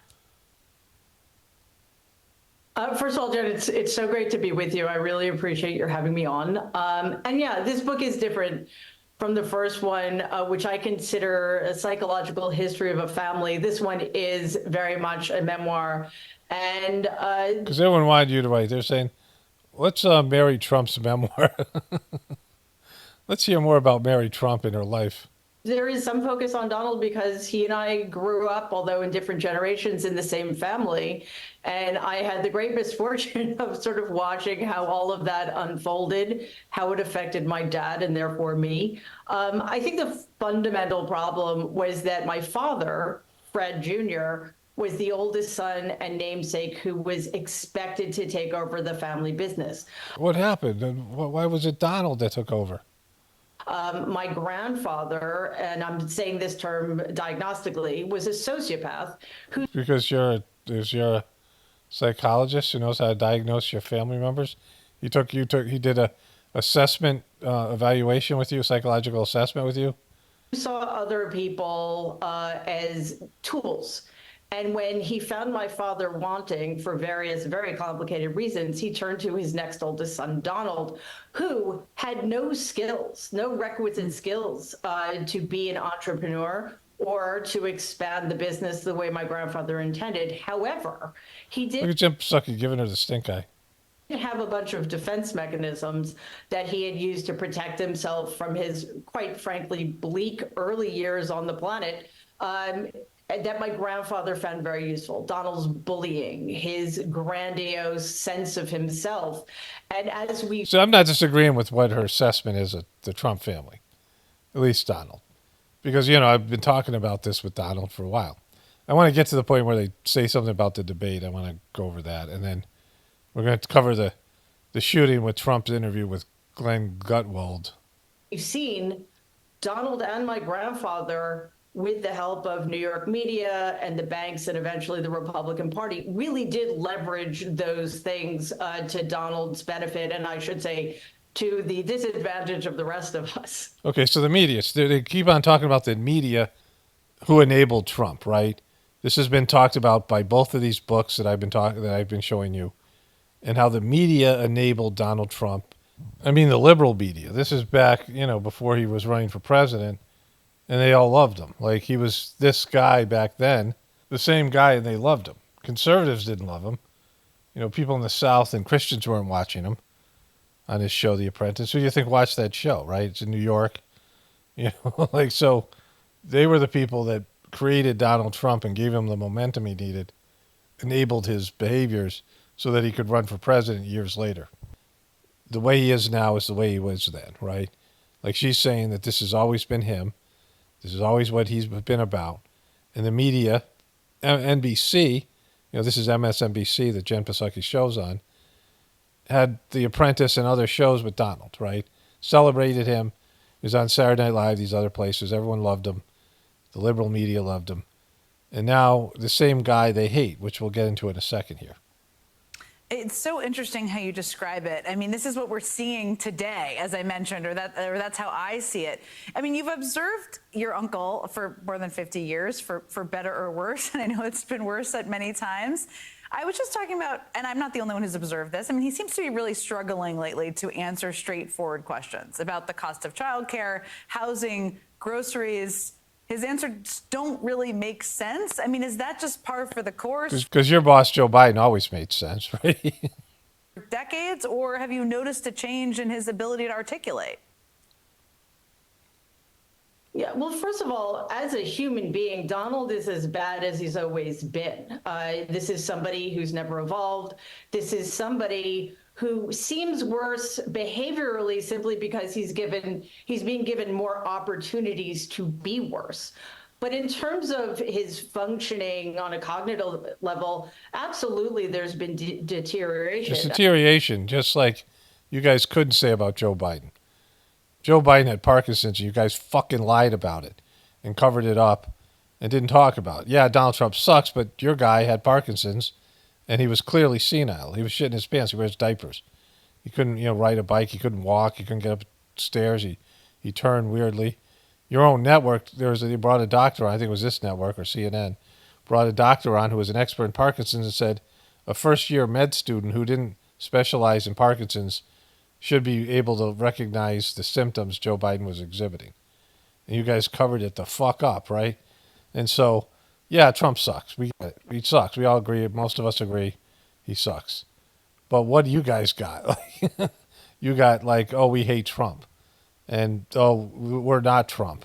That's all you have. I mean, and she can't even say that. She can't even say we're not Trump because she's a Trump. Somebody who has had severe psychiatric disorders for decades that have remained untreated. Okay, what do you mean severe psychiatric disorders? What are you diagnosing with them? Narcissistic personality disorder, pretty much every politician has that. Most celebrities have something like that, right?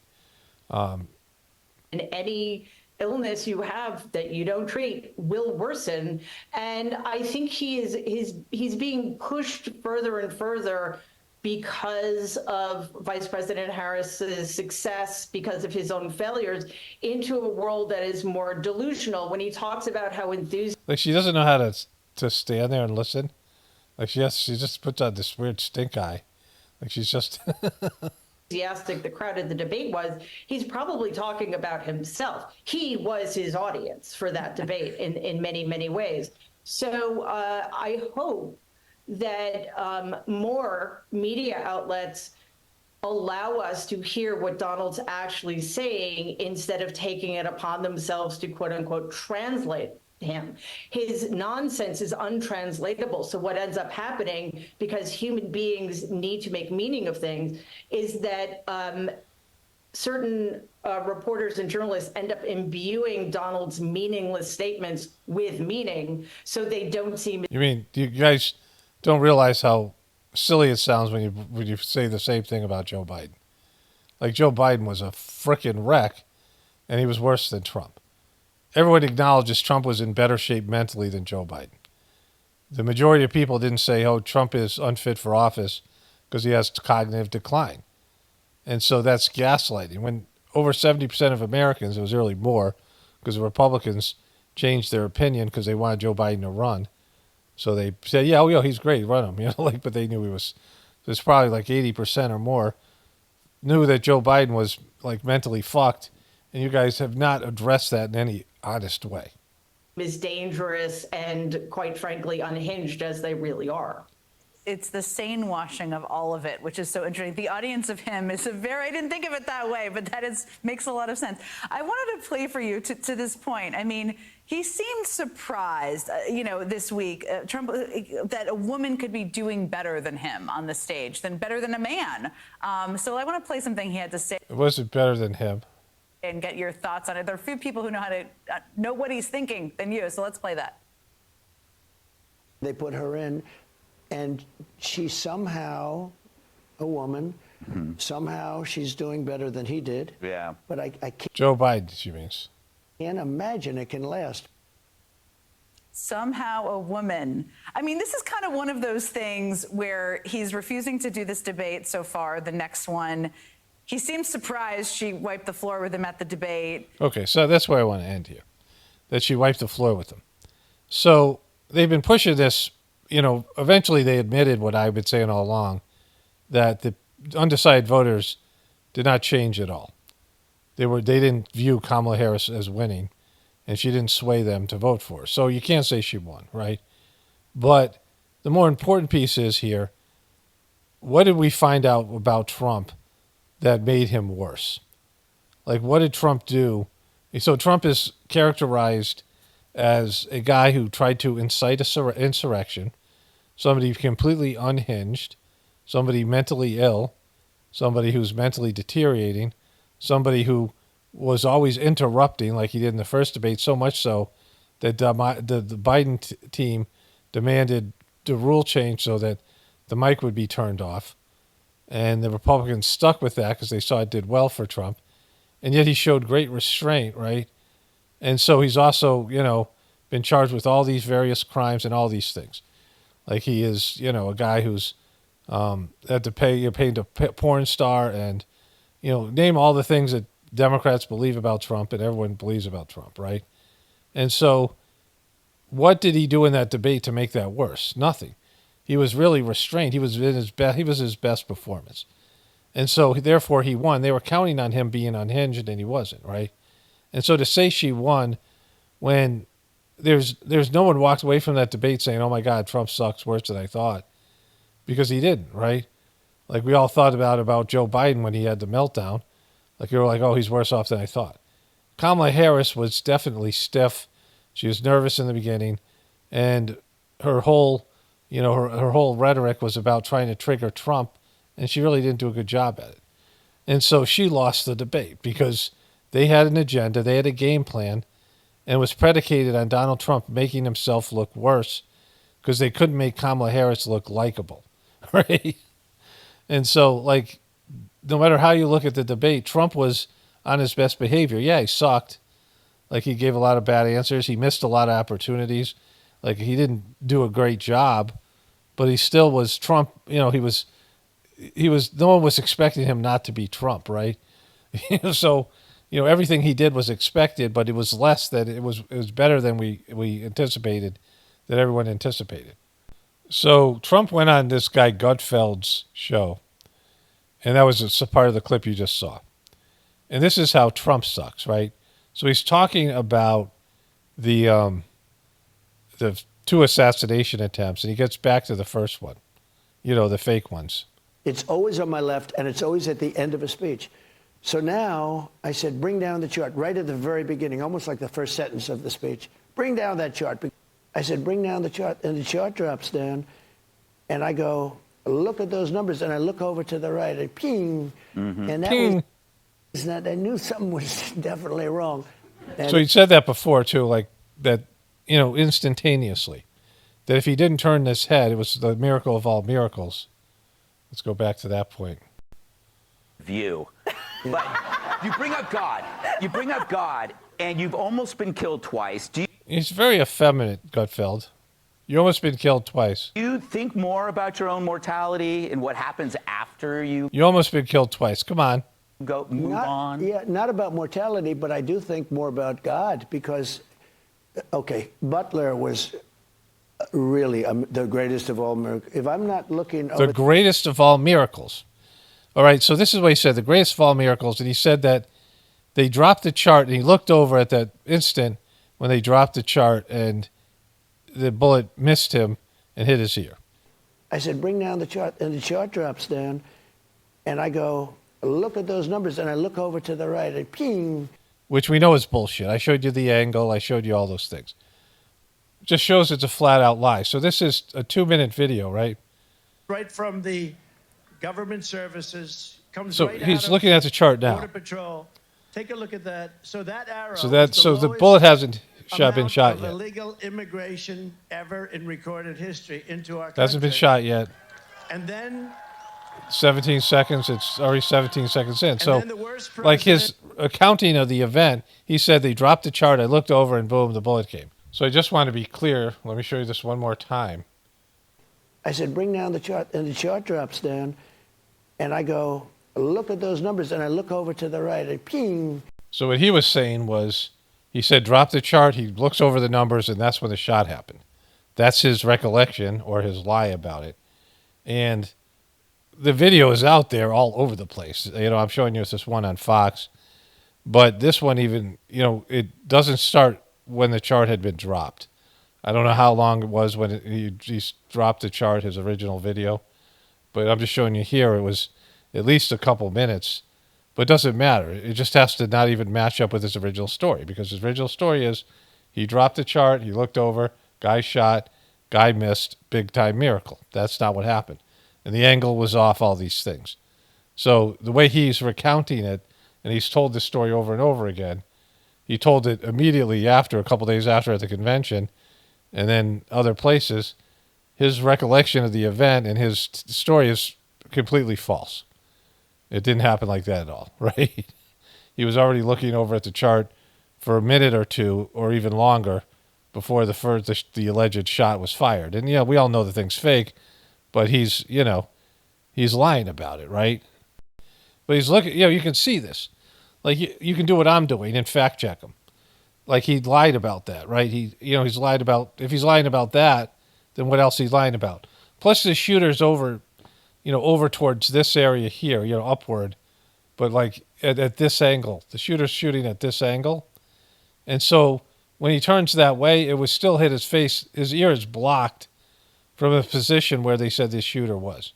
And the shooter couldn't have been over here because the chart would be in his way. Plus there's a group of people sitting there that in a tree and stuff, they would block the shooter's access to Trump. So it isn't like the bullet could fly right over there in a perpendicular manner and a parallel manner and hit him in the ear, right? Because it's, there's no way for the shooter to be over here. The shooter's over here, right? I showed you that before. But so he's lying about this. This isn't true. What he's saying isn't true. And the history of our country took over. And look what happened to our country. Probably 20 million people. And that's a little bit old, that chart. That chart's a couple of months old. And if you want to really see something that's said, take a look at what happened. So it's 39 seconds in. And I think he was, that wasn't the beginning when they dropped the chart. I think the chart had been up there for a couple of minutes. Okay, so, like, this is not accurate. What he's saying is not accurate. And it was a mess. I said, that's unusual. Do you remember when you showed it to me? I showed it. Yeah, you showed it to me. You said, I know people aren't going to believe this, so Gutfeld, take Okay, so people aren't going to believe it? Why would you even say that? Like, this is fucked up that he would say that. Why are you going to say people aren't going to believe it? Why are you going to say people aren't going to believe it? You never said that. We never heard him say that. Like, why would you think that? And if you thought that, wouldn't you show people the wound other than Gutfeld, right? So they're at the convention. a look at my ear. That's right. We met at the convention. Yeah. And I said, who am I going to show it to? We have a lot of guys. Like everybody, take the bandage off and let everybody see the non-existent wound. His own doctor said it was less than 2 centimeters, but it was even smaller than that. It stopped bleeding immediately upon, we know this from the clips that I've shown you. It stopped bleeding immediately. Let me just go back here. They'll say it didn't exist. And I actually did have such... They'll say it didn't exist. ...confidence in him, and he's really a very special guy, talented guy, good guy, great guy. And I said, if I'm going to show it, let's do it with Gutfeld. Yes. Wait, the one guy who's going to witness and be able to vouch for you, he said they're not going to believe it. Like, why wouldn't they believe it, Trump? Because it's not believable, right? We know that there's no scar because we've seen there's no scar. There was no stitches because it was too small. They were saying it was too small. The blood had dried by the time. And let's go to the video here. Okay, so first we see there's no damage to the ear. I showed you this before. There's no this thing here right here. This thing right here is already existed before. I showed you an old photo of that. His ear is the same way now as it was before. There's no change to the structure of his ear, right? You know, when the the chimpanzee bit the lady's ear off, like a like the multiple ears. The chimpanzees were biting like chunks of ears off. He has all of that, right? So no damage, and he was keeping the bandage on. He kept the bandage on for the big bandage on for a week, and the smaller bandage on for another week. So he put a bandage on for 14 days, and they could have showed the cut that was non-existent. The blood was dry. See, no blood on his shirt anywhere here. There's no blood on his shirt. There's here again, just on his face. No blood on everybody else. There's no blood anywhere. So the blood's dry, right? And all these things, all these tough guy things that he's doing. This was the only time there seemed to be any blood when they sprayed the ketchup on it here in the beginning. And there's no reason for it to bleed that much when there was non-existent cut. And whatever he showed Gutfeld, the reason he didn't show people was because it wasn't that bad. I mean, there probably was no cut at all, but if there was something, it would be something they had to inflict on him, and I'm sure he wouldn't have taken something that bad. But it would be a minor scratch. It was a boo-boo. Didn't need to go to the hospital. The blood was already, it stopped bleeding by the time he stood up, right? He got up and the blood was dry and there was no blood flowing down to his shirt. It would have been all over his shirt if it was flowing down his ear, right? It would be dripping down his shirt. And so the whole thing's an absolute, it's a lie. Like he's just lying about it because he's a worthless piece of shit and he, fooled the people in this WWE style fake, false flag event that he keeps on trying to milk. Okay, so let's let him finish it up here. You know what? It was true. And I took the bandages off very carefully. Yeah. And I showed him. He said, "That's nasty." Yes. That was nasty, but it healed. Okay. You had a big-ass bandage, and it was a small cut. Your doctor said it was less than 2 centimeters, and no stitches were needed. The blood had dried by the time I just showed you the thing. And so there was no way it was nasty. And, you're saying that because, why not show everybody? Why not show everybody? Because if it was gruesome, it would be like, oh my God, it's gruesome. And it was like, whatever, right? I mean, if half your ear was missing, they would probably have trouble electing you because they would be too freaked out. But if it was, you got your ears intact. If you had a cut on there that was significant enough, you would have showed it off. You showed one guy to verify you, this clown, Gutfeld. Who's going to believe him? The doubters aren't going to listen to Gutfeld. The people who are, either truthers or liberal and Democrats, you're saying people are going to doubt you, which is bizarre for you to say that. And if you knew they were going to doubt you, then you'd show somebody other than Gutfeld. I wanted to touch it, but I knew I would have been tackled. I bet you did. I bet you did, Gary. What's his name? Gutfeld. And so, it's just bullshit, right? It's not true.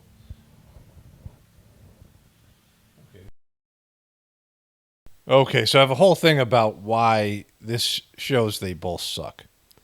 Both candidates. It exposes these things. Let me just show you this picture here. You see this picture here, and, there's no damage there. There's no big chunk of ear missing. So for him saying that Gutfeld saw it and was freaked out about it 4 days later, the cut would have already healed.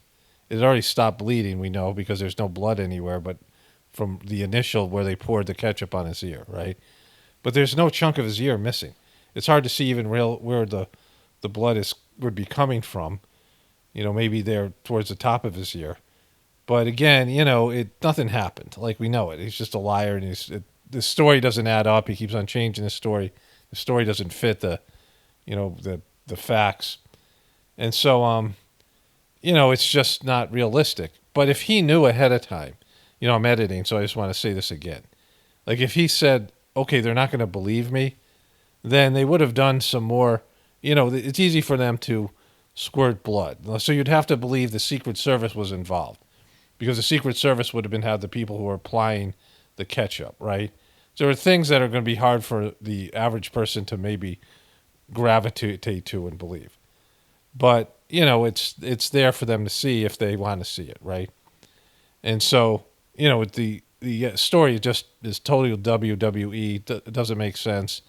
But they have to, make some of these, leaps about the institutions they have faith in. It's easier for truthers, obviously, but not, the majority of truthers because they're also Trumpers. But anyways, so people who don't buy the blood, don't buy the whole, see all the glaring mistakes the Secret Service make, all the things that I've covered in the past. And they don't believe it. Trump knew that people aren't going to believe it because people don't believe, anything. He knew that his supporters would, but they're going to vote for him anyway, right? So the people who would call bullshit on this are truthers and liberal people and maybe some independents, people he would want to have vote for him. And so a way to dissuade them is to show actual damage, because if they did something to his ear, if they took a chunk out of his ear, and that's a commitment, right? It's hard to, if his ear was damaged, it would be hard for even me to say, well, they of course could take a chunk out of his ear, but it makes it a lot harder to believe, right? If you could see visual evidence of where the bullet struck, then you would say, all right, this is it's harder to say, yeah, it's hard to call bullshit on something when there's actual damage, right? Fake blood isn't, damage, but actual, evidence that there's been a wound of some kind, like a real wound. But the wound was so small, and the fact that the blood had already stopped, and the fact that he put on this giant maxi pad for the convention, and they reverted to a very small bandage. Let me show you the bandage here. You would think that the bullet might have hit somewhere in here, like if they were going to make a case for it. But that's what his ear looks like naturally. There's no damage there. But there's a little bit of this part sticks out a little bit up top. And there's a part where the bullet could have come by and clipped him right there, right? But that would indicate that that's not the case, because where they put the bandage is right over this part right here, right? That's where they put the bandage, because this part is going to have adhesive on it. So the cut would have to be somewhere in the middle here, right? If you're going to put a bandage on the ear, there's no cut. So they just put this on there anyway. It doesn't matter where they put it. So they're saying that the bullet hit him somewhere over here in the top portion of his ear. You can see there's no damage there. There's nothing indicating that anything hit him there. There's no wound. Like, this is a bullet that's supposed to hit him. This is fake blood, we know, because it dries immediately and it stops bleeding. Like, at this point, it's not even bleeding. When he's upright, we know, because there's no blood dripping down anywhere. And there'd be drops of blood coming from up here and coming down here and dripping off of his ear, right? And this is dry blood here, and there's nothing dripping down. And it's not going on his collar of his shirt or anywhere else, not in his hands. He lied about it being all over his hands. We know that. You can see it. I showed you that his hand, there's nothing there. And so this is complete bullshit, right? There's no damage. Look at this tiny little Band-Aid. This was a week after the alleged event. This was actually the convention. And he kept the Band-Aid on for another 4 or 5, 6 days. It was like 13 days total, I think. 12 or 13 days. For something that was healed that day, right? Stopped bleeding that day. He had a boo-boo. I get cuts like this on a regular basis just doing farming. And I slap a Band-Aid on it, and it's like I forget about it, right? And there's, this is a small little, they're saying less than 2 centimeters, but there's no cut at all here. And so if he showed people, they would have been like, well, that's not anything, right? So he said, I didn't think anybody would believe me, so I'll show Gutfeld, right? And there's non-existent damage here. And so it's just a lie, right? The whole thing's a lie. The silly thing now, why bother saying that you didn't think people would believe it? Then you would have done a better job of convincing them and showing some evidence. And, you would have got a chunk of your ear taken out. Like, you almost had to do that. If you wanted to go something this big, people have forgotten about the first one. They barely talk about it. The second one's fading fast. I looked at the guy's note. I don't know if I'll cover it in the next video. But his note's ridiculous. Like, these things don't stick. These fake things don't stick, right? It was, if somebody had attempted really killing a former president, a guy running for president, it would be covered in a much more, the in-depth way, and it would go on for weeks, months. I mean, it would be talked about constantly. It'd keep on coming back up, and the failure of the Secret Service would be talked about. And it's not. They've just completely moved on, right? And so it's just silly. The whole thing's silly. One more thing I want to add before we go to my last voiceover here. So that the chimp crazy, the woman was feeding the chimp like Happy Meals and shit. And I don't know if I said that at the beginning. I don't think I did. But at the end, the last episode, she's walking around with a donut. Like she's eating these really, like the worst kind of donuts you get at some really, low like low budget grocery store. And she's just feeding them to like her camel and just these animals. I mean, she's feeding all this junk to these animals. These chimps were dying much younger than they normally would die, because these people who had them were like kind of the worst kind of, people that eat the worst kind of foods and have the lowest kind of energy. I mean, people who are almost like animalistic themselves and low consciousness. And maybe that's why they gravitate to these apes.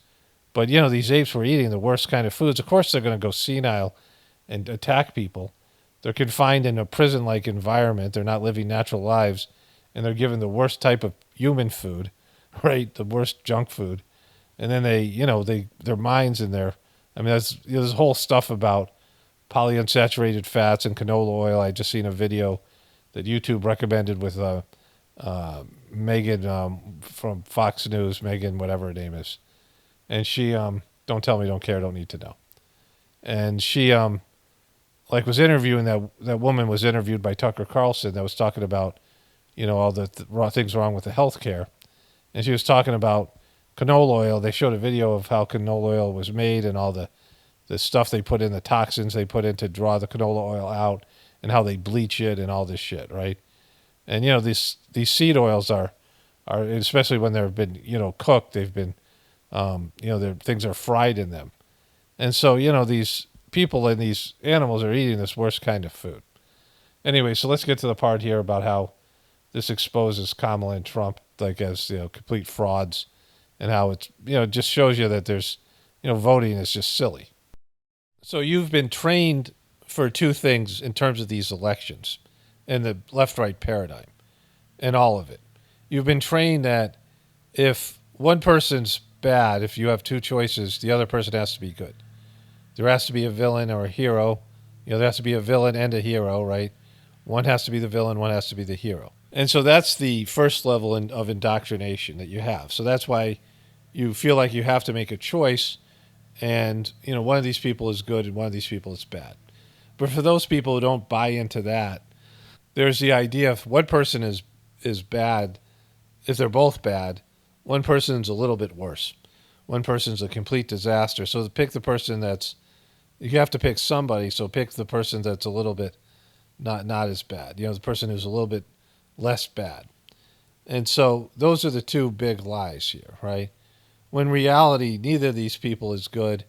Neither of them can save the country. Neither of them are going to do what they say they're going to do, right? So it's not about policy. It's not about their policies, because their policies very seldomly get passed.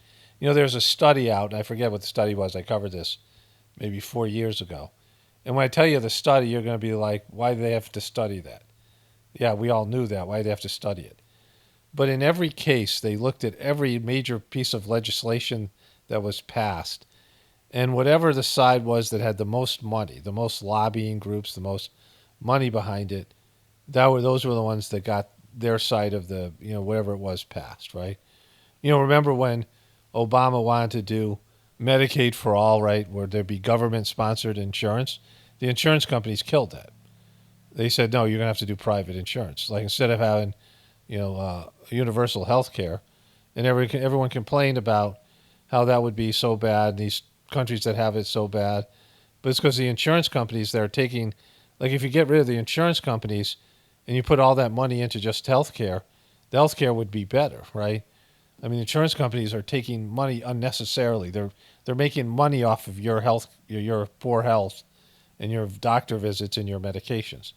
They make money on all of this stuff. You're paying them so that they can pay you to, they can pay for your health care. They're making money off of your being sick and things. And so, they won that debate. They won the whole health care thing.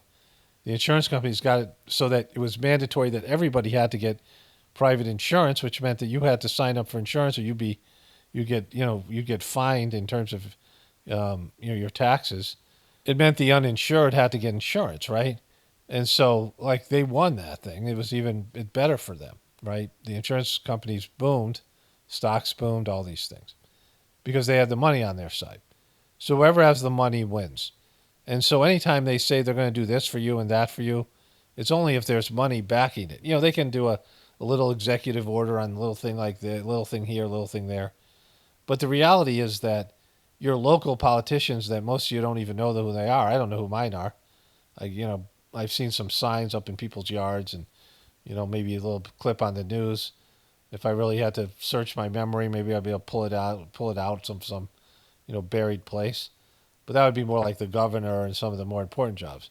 I have no idea who my mayor is or any of the people that work in the government. And those people have much more influence on the things that affect you on a daily basis. And you can, work on your local government and change things.